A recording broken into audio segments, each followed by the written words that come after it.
আন্তর্জাতিক বাংলা সংবাদে সবাইকে স্বাগত। সুপ্রিয় দর্শক মন্ডলী, ইরান যুক্তরাষ্ট্রের নথি ফাঁসা 14 দফায় কি গোপন রহস্য রয়েছে তা নিয়ে জানিয়ে দিব আজকে সংবাদ শিরোনাম, এরপরে জানাবো বিস্তারিত। পবিত্র মক্কার প্রতি ট্রাম্পের অবমাননার নিন্দা, ইয়েমেনের 10 লাখেরও বেশি মুসলমানের বিক্ষোভ। আরো জানিয়ে দিব ইরানের সঙ্গে চুক্তি চূড়ান্ত নয়, প্রয়োজনে আবার বোমা ফেলার হুঁশিয়ারি ডোনাল্ড ট্রাম্পের। এদিকে দক্ষিণ লেবাননে হামলা বন্ধ না হলে কঠোর জবাবের হুঁশিয়ারি ইরানের। ইরান যুক্তরাষ্ট্রের চুক্তির নথি ফাঁস, গোপন রহস্য। ইরান হিজবুল্লাহর উপর চটলেন লেবানন প্রেসিডেন্ট। এদিকে ইরানের পাল্লা ভারী হয়, যুক্তরাষ্ট্র আত্মসমর্পণে বাধ্য হয়েছে, এশিয়া টাইমসের খবর। যুক্তরাষ্ট্র ইসরায়েলের নাক ভেঙে দিয়েছে ইরান। এবং সর্বশেষে জানিয়ে দিব যুক্তরাষ্ট্র ইসরায়েলের বিরুদ্ধে মহান বিজয় অর্জন করা ইরানকে আনসারুল্লাহর তার অভিনন্দন। এতক্ষণ শুনছিলেন সংবাদ শিরোনাম, এখন বিস্তারিত। তবে অনুরোধ থাকবে এই ভিডিওটিতে একটি লাইক দিন এবং কমেন্টস করে জানিয়ে দিন আপনি কোন জেলা থেকে বা কোথা থেকে আমাদের সাথে যুক্ত রয়েছেন। ইরান ইসরায়েল যুদ্ধের আপডেট বাংলা সংবাদ হাতে পেতে চ্যানেলটি সাবস্ক্রাইব করুন, আমাদের সঙ্গেই থাকুন। পবিত্র মক্কার প্রতি ট্রাম্পের অবমাননার নিন্দা, ইয়েমেনের 10 লাখেরও বেশি মানুষের বিক্ষোভ। ইয়েমেনের জনগণ দেশটির রাজধানী সানায় লাখ লাখ মানুষের অংশগ্রহণে বিক্ষোভ মিছিল সমাবেশ করে যুক্তরাষ্ট্রের প্রেসিডেন্ট ডোনাল্ড ট্রাম্পের মক্কা নগর সম্পর্কে করা অবমাননাকর মন্তব্যের নিন্দা জানিয়েছেন। মঙ্গলবার ইরানের বরাতে আল মাসিয়া টেলিভিশন দ্বারা মক্কা সম্পর্কে ট্রাম্পের মন্তব্যের প্রতিক্রিয়ায় ইয়েমেনের রাজধানী সানায় বিভিন্ন সমাবেশ ও মিছিল হয়। মিছিল শেষে অংশগ্রহণকারীরা এক বিবৃতি প্রকাশ করেন, যেখানে তারা বিশ্বব্যাপী জৈনবাদ তথা ইহুদিবাদী বর্ণবাদ এবং তার সহযোগীদের পক্ষ থেকে ইসলামের পবিত্র ধর্মীয় প্রতীকগুলোর বিরুদ্ধে পরিচালিত সংগঠিত পরিকল্পিত অবমাননার তীব্র নিন্দা জানান। বিবৃতিতে বলা হয়, এ ধরনের কর্মকাণ্ডের উদ্দেশ্য হলো মুসলিম উম্মহকে হেদায়েত এবং আলোর উৎস থেকে বিচ্ছিন্ন করা, তাদের ধর্ম আল্লাহর পথে চলা থেকে সরিয়ে দেওয়া। বিবৃতিতে আরেক উল্লেখ করা হয়, মুসলিম উম্মাহর নিরাপত্তা, নিষ্ঠুরতা, পবিত্রতা অবমাননা অব্যাহত থাকার অন্যতম কারণ। এছাড়াও বিবৃতিতে বলা হয়েছে, মক্কা সম্পর্কে ট্রাম্পের কথিত বক্তব্য তার মানসিক অবস্থার প্রতিফলন এবং প্রতিশোধপরায়ণ মনোভাবের বহিঃপ্রকাশ। একই সঙ্গে এতে বলা হয় যে ইরান ইসলামের ফ্রন্ট এবং তার কাছে ঐতিহাসিক পরাজয় প্রেক্ষাপট এই মন্তব্য বিশেষ তাৎপর্যপূর্ণ। ইরানের সঙ্গে চুক্তি চূড়ান্ত নয়, প্রয়োজনে আবারও বোমা ফেলার হুঁশিয়ারি ট্রাম্পের। মার্কিন প্রেসিডেন্ট ডোনাল্ড ট্রাম্প স্পষ্ট জানিয়ে দিয়েছে যে ইরানের সঙ্গে সম্পাদিত চুক্তি এখনো চূড়ান্ত নয়। ফ্রান্সে চলমান G7 শীর্ষ সম্মেলনে এক বক্তব্যে তিনি চাপ হুঁশিয়ারি উচ্চারণ করে বলেন, চূড়ান্ত চুক্তিটি যদি শেষ পর্যন্ত যুক্তরাষ্ট্রের মনের মতো না হয়, তবে ওয়াশিংটন আবারও ইরানের উপর বোমা হামলা ফেলতে পারে। সুইজারল্যান্ডে বহুপ্রত্যাশিত এই চুক্তি স্বাক্ষর করার জন্য যুক্তরাষ্ট্র ইরানের প্রতিনিধিদের বসার কথা রয়েছে। তবে চূড়ান্ত স্বাক্ষরের ঠিক আগ মুহূর্তে মার্কিন প্রেসিডেন্ট এমন আক্রমণাত্মক বক্তব্য বিশ্ব রাজনীতিতে নতুন করে উত্তেজনা তৈরি করেছেন। এই চুক্তির মূল বিষয়বস্তু বা বিস্তারিত বিবরণ এখনো পর্যন্ত আনুষ্ঠানিকভাবে প্রকাশ করা হয়নি। কূটনৈতিক মহলে যখন চুক্তিটি নিয়ে এক ধরনের স্বস্তি ফিরছিল, ঠিক তখনই ট্রাম্পের এই কড়া বার্তা স্পষ্ট করে দিল যে ওয়াশিংটন তাদের স্বার্থে প্রশ্নের কোনো ধরনের আপোষ করতে রাজি নয়। এই চুক্তি শেষ পর্যন্ত আলোর মুখ দেখবে কিনা, মধ্যপ্রাচ্যে নতুন করে সামরিক সংঘাতের সংজ্ঞা তৈরি হবে, তা নিয়ে এখন বিশ্বজুড়ে গভীর উদ্বেগ তৈরি হয়েছে। সূত্র বিবিসি। দক্ষিণ লেবাননে হামলা বন্ধ না হলে কঠোর জবাবের হুঁশিয়ারি ইরানের। ইরানের কেন্দ্রীয় সামরিক সদর দপ্তর খাতামুল আম্বিয়া সাল্লাল্লাহু আলাইহি সাল্লাম সতর্ক করে জানিয়েছে, দক্ষিণ লেবানন ইসরায়েলি বাহিনী আগ্রাসন উস্কানিমূলক কর্মকাণ্ড বন্ধ না হলে ইসলামী প্রজাতন্ত্র ইরানের সশস্ত্র বাহিনীর পক্ষ থেকে কঠোর প্রতিক্রিয়া জানানো হবে। ইরানি সংবাদ মাধ্যম বরাতে জানা গেছে, এক বিবৃতিতে বলা হয়, ইসরায়েলি সেনাবাহিনী যুক্তরাষ্ট্রের প্রেসিডেন্ট ডোনাল্ড ট্রাম্পের যুদ্ধবিরতি ঘোষণার পর গত 2 দিনে দক্ষিণ লেবানন 84 বার যুদ্ধ বিরতি লঙ্ঘন করেছেন এবং সেখানে বেসামরিক জনগণের বিরুদ্ধে হামলা হত্যাকাণ্ড অব্যাহত রেখেছেন। বিবৃতিতে আরো বলা হয়েছে, যদি ইসরায়েলি সেনাবাহিনী দক্ষিণ লেবানন তাদের আগ্রাসন বন্ধ না করে, তবে তাদের ইরানের সশস্ত্র বাহিনী কঠোর শক্তিশালী জবাবের জন্য প্রস্তুত থাকতে হবে। সূত্র পাস টুডে MBA। ইরান ও যুক্তরাষ্ট্রের চুক্তির নথি ফাঁস, 14 দফায় কি রয়েছে? ইরান ও যুক্তরাষ্ট্রের মধ্যে চলমান দীর্ঘদিনের উত্তেজনা প্রশমনে একটি সম্ভাব্য যুদ্ধবৃত্তি চুক্তি খসড়া সামনে এসেছে। মার্কিন সংবাদ মাধ্যম সিএনএনের হাতে আসা নথি অনুযায়ী এই দুই পক্ষের মধ্যে একটি সমঝোতা কাঠামোতে হরমুজ প্রণালী পুনরায় খুলে দেওয়া এবং ইরানের জন্য কিছু অর্থনৈতিক শিথিলতা এবং তেহরানের পক্ষ থেকে পারমাণবিক অস্ত্র তৈরি না করার অঙ্গীকার অন্তর্ভুক্ত রয়েছে। 14 দফার সমঝোতা একটি স্মারকে এখনো আনুষ্ঠানিকভাবে প্রকাশ করা হয়নি, তবে সিএনএন জানিয়েছে নথিটি একটি কপি তারা পেয়েছে যুক্তরাষ্ট্রের এক সরকারি কর্মকর্তার কাছ থেকে। ফ্রান্সে অনুষ্ঠিত G7 সম্মেলনে নথিটি দেখেছেন এমন এক কূটনৈতিক এবং আলোচনার সঙ্গে সংশ্লিষ্ট আরো দুইজন কূটনৈতিক সূত্র এর বিষয়বস্তু সম্পর্কে নিশ্চিত করেছেন। খসড়া অনুযায়ী চুক্তির আওতায় যুক্তরাষ্ট্র ইরানকে তার তেল পেট্রোকেমিক্যাল পণ্য বিক্রির অনুমতি দেবেন।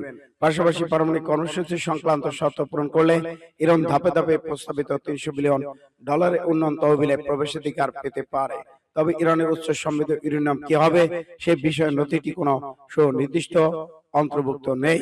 মার্কিন এই কর্মকর্তা সিএনএনকে জানিয়েছেন, গত রোববার president Donald Trump, vice president JD Vance এবং ইরানের পার্লামেন্টের স্পিকার মোহাম্মদ বাঘের কালিবফ ডিজিটাল ভাবে চুক্তিটি স্বাক্ষর করেছেন।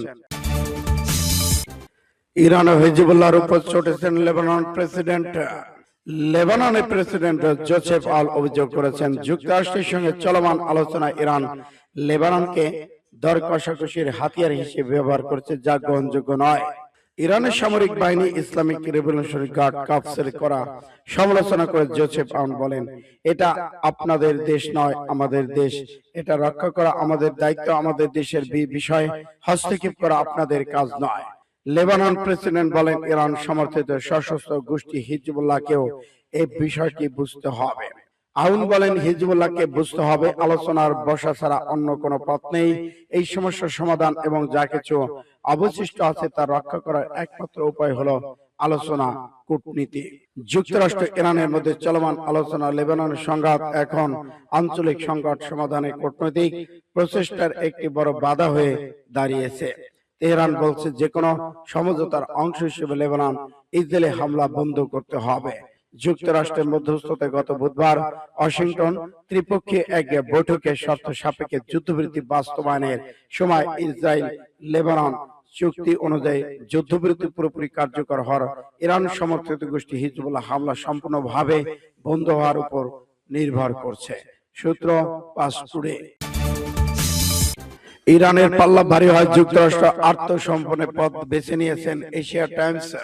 হংকং ভিত্তিক থিঙ্ক ট্যাঙ্ক এশিয়া লিখেছে, ইসলামিক প্রজাতন্ত্র ইরানের কৌশলগত প্রাধান্য ডোনাল্ড ট্রাম্পকে আত্মসমর্পণে বাধ্য করেছে। ইরান উদ্ধৃতি দিয়ে পাস টুডে জানায়, হংকং এই থিঙ্ক ট্যাঙ্ক তাদের বিশ্লেষণে বলেছেন, ইরান সাম্প্রতিক দুটি যুদ্ধের সময় যুক্তরাষ্ট্র ইসরায়েলের সবচেয়ে কঠিন আঘাতগুলো সহ্য করেছে। তবুও শেষ পর্যন্ত কৌশলগত ভাবে তারাই সুবিধাজনক অবস্থানে ছিল, প্রতিপক্ষের আত্মসমর্পণে বাধ্য হয়েছে। ইরান যুক্তরাষ্ট্র ইসরায়েলের সাথে 3 মাস ব্যাপী যুদ্ধের পর তাদের বিশ্বের সবচেয়ে উন্নত প্রযুক্তি সামরিক শক্তি অধিকারী দেশ হিসেবে ধরা হয়। প্রত্যাশার চেয়ে অনেক বেশি প্রতিরোধ সক্ষমতা দেখিয়েছেন ইরান। বাস্তবে অন্তত কৌশলগত দিক থেকে এখন এই সংঘাত তেহরানে এগিয়ে রয়েছে বলে মনে করা হচ্ছে। ট্রাম্প অপমানিত হয়েছেন। একই সময় ব্রিটিশ দৈনিক ফাইন্যান্সিয়াল টাইমস লিখেছে, ইরানের বিরুদ্ধে শুরুতে কঠোর বক্তব্য, সামরিক আগ্রাসনের পর ডোনাল্ড ট্রাম্পের পিছু হটা তার অপমানিত হওয়ার ইঙ্গিত বহন করে। ট্রাম্পের সমালোচকেরা এখন প্রশ্ন তুলেছেন, ইরানের সাথে এই চুক্তি সমঝোতা কি সত্যি কয়েক মাসের যুদ্ধ, বিলিয়ন ডলার খরচ, যুক্তরাষ্ট্রের অস্ত্র ভান্ডার ক্ষয়, মিত্রদের সঙ্গে সম্পর্কের টানপূরণের মূল্য ছিল কি? সূত্র পাস টুডে এনএম। যুক্তরাষ্ট্র ইসরায়েলের নাক কান ভেঙে দিয়েছে ইরান। যুক্তরাষ্ট্র ইসরায়েলের সঙ্গে সাম্প্রতিক যুদ্ধে ইরান কৌশলগতভাবে কিছু গুরুত্বপূর্ণ সক্ষমতা প্রভাব দেখাতে সক্ষম হয়েছে বলে মন্তব্য করেছেন জর্জ টাউন ইউনিভার্সিটি কাতারের সরকার রাজনীতি বিভাগের অধ্যাপক। তবে একই সময় তিনি বলেছেন, এই সংঘাত ইরান ব্যাপক ক্ষয়ক্ষতির মুখে পড়েছে। কাতার ভিত্তিক সংবাদ মাধ্যম আল জাজিরাকে দেয়া এক সাক্ষাৎকারে কামরাবা বলেন, ইরান যুক্তরাষ্ট্র ইসরায়েল দুই পক্ষেরই নাক ভেঙে রক্তাক্ত করে সক্ষম হয়েছে। একই সঙ্গে তেহরান প্রমাণ করেছে যে হরমুজ প্রণালী, পারস্য উপসাগর এবং মার্কিন ঘাঁটিতে হামলার মাধ্যমে তাদের হাত একাধিক চাপ প্রয়োগের উপায় রয়েছে। ইতিহাসে দেখা গেছে বড় শক্তিগুলো দুর্বল রাষ্ট্রে হামলা চালিয়ে কখনোই সহজে বিজয় ঘোষণা করতে পারেনি। ভিয়েতনাম, যুক্তরাষ্ট্র, আফগানিস্তান এবং সোভিয়েত ইউনিয়ন, ইরানে, ইরাকে, যুক্তরাষ্ট্র, ইউক্রেনে, রাশিয়ার ক্ষেত্রে একই বিষয় দেখা গেছে। তবে তিনি একই সঙ্গে উল্লেখ করেন, এসব সংঘাত দুর্বল পক্ষ নিজেদের বিজয় দাবি করতে পারেনি। তার ভাষায়, তবে আমি মনে করি না ভিয়েতনাম, আফগানিস্তান, ইউক্রেন নিজেদের বিজয় ঘোষণা করতে পেরেছে। বিশ্লেষকদের মতে ইরান তার আঞ্চলিক প্রভাব, হরমুজ প্রণালী, কৌশলগত গুরুত্ব এবং ক্ষেপণাস্ত্র সক্ষমতার মাধ্যমে প্রতিরোধ গড়ে তুললেও দীর্ঘমেয়াদী যুদ্ধ দেশটির অর্থনৈতিক অবকাঠামোর উপর বড় চাপ সৃষ্টি করেছে। কামরাবার বক্তব্যে যুদ্ধের দুই দিকে হয়ে উঠেছে, একদিকে ইরানের প্রতিরোধ সক্ষমতা, অন্যদিকে শক্তিশালী সামরিক প্রতিপক্ষের সংঘাতে দেশটি বড় ধরনের ক্ষয়ক্ষতির বাস্তবতা। সূত্র আল জাজিরা। যুক্তরাষ্ট্র ইসরায়েলের বিরুদ্ধে মহান বিজয় অর্জন করায় ইরানকে আনসারুল্লাহ নেতার অভিনন্দন। ইয়েমেনে আনসারুল্লাহ আন্দোলন নেতা সৈয়দ আব্দুল মালিক বদরুদ্দিন আল হুতি যুক্তরাষ্ট্র ইসরায়েলের বিরুদ্ধে অর্জিত মহান বিজয় এর জন্য ইসলামী ইরানকে অভিনন্দন জানিয়েছেন। মঙ্গলবার হিজরি নতুন নতুন ইসলামী বছর উপলক্ষে প্রকাশিত বিবৃতিতে হুতি ইরানের নেতৃত্ব এবং জনগণকে অভিনন্দন জানিয়েছে। তারা এই যুগের উদ্ভূত অত্যাচারী শক্তি আমেরিকা ইহুদিবাদী ইসরায়েলের মোকাবেলা বিজয় অর্জন করে। তিনি একই সময় ইয়েমেনের জনগণের দেশের কিছু অংশে চলমান সৌদি আমেরিকান অবরোধ দখলদারিত্ব অবসান ঘটাতে ঐক্যবদ্ধ কাজ করার আহ্বান জানান। আব্দুল মালিক বদরুদ্দিন আল হুতি আনসারুল্লাহ নেতা অঞ্চলকে লক্ষ্য অর্জন, যে কোনো উত্তেজনা বৃদ্ধি, গাজাকে বিচ্ছিন্ন করার চেষ্টা, প্রতিরোধ অক্ষর যে কোনো অংশের বিরুদ্ধে পদক্ষেপ মোকাবেলায় ইয়েমেন সব সময় প্রস্তুত রয়েছে। তিনি বিশ্বের সব মুসলমানকে প্রতিরোধ অক্ষে যোগ দেওয়ার এবং ইসলামের শত্রুদের অধীনতা থেকে মুক্ত হওয়ার আহ্বান জানান। আব্দুল মালিক বদরুদ্দিন আল হুতি বলেন, ইয়েমেনে ইসলামের শত্রু, মানব সমাজের শত্রুদের বিরুদ্ধে দৃঢ় অবস্থান রয়েছে। জায়নবাদী তথা ইহুদি তাদের পশ্চিমা সমর্থকদের, বিশেষ করে মার্কিন যুক্তরাষ্ট্র ইহুদিবাদী ইসরায়েলকে কোরআন, মহানবী হযরত মুহাম্মদ সাল্লাল্লাহু আলাইহি সাল্লাম এবং ইসলামের পবিত্র বিষয়গুলোর বিরুদ্ধে বারবার অবমাননার জন্য অভিযুক্ত করেন। এই প্রসঙ্গে তিনি পবিত্র মক্কা সম্পর্কে মার্কিন প্রেসিডেন্ট ডোনাল্ড ট্রাম্পের সাম্প্রতিক মন্তব্যের প্রতিবাদ জানিয়েছেন। আনসারুল্লাহ নেতা দাবি করেছেন, ইসলামের শত্রুরা বিভিন্ন ধরনের অপরাধের মাধ্যমে মুসলমানদের লক্ষ্যবস্তু পরিণত হচ্ছে। তাদের ধ্বংস, ভূমি দখল, পরিচয় মুছে ফেলা, পবিত্র স্থানগুলোর উপর হামলার চেষ্টা করছে, যার মধ্যে মুসলমানদের প্রথম কিবলা আল আকসা মসজিদ রয়েছে। তিনি বলেন, এই অত্যাচারের বিরুদ্ধে প্রতিরোধ গড়ে তোলা, এ লক্ষ্যে পারস্পরিক সহযোগিতা করা সব মুসলমানদের দায়িত্ব। তিনি জিহাদ প্রতিরোধের লক্ষ্যে ইসলামের ভ্রাতৃত্ব এবং সংগ্রামের ময়দানগুলো ঐক্য নীতির উপর গুরুত্ব দিয়ে সকলকে ঐক্যবদ্ধ হওয়ার আহ্বান জানিয়েছেন। এদিকে হুতি ইয়েমেনের জনগণকে আগ্রাসন, দখলদারিত্ব, মার্কিন সৌদি আরবের অবসান ঘটানো সম্মিলিত প্রচেষ্টা চালানোর আহ্বান জানান, যাতে ইয়েমেন পূর্ণ স্বাধীনতা মুক্তি লাভ করতে পারে এবং নিজেদের জাতীয় সম্পদ থেকে উপকৃত হতে পারে।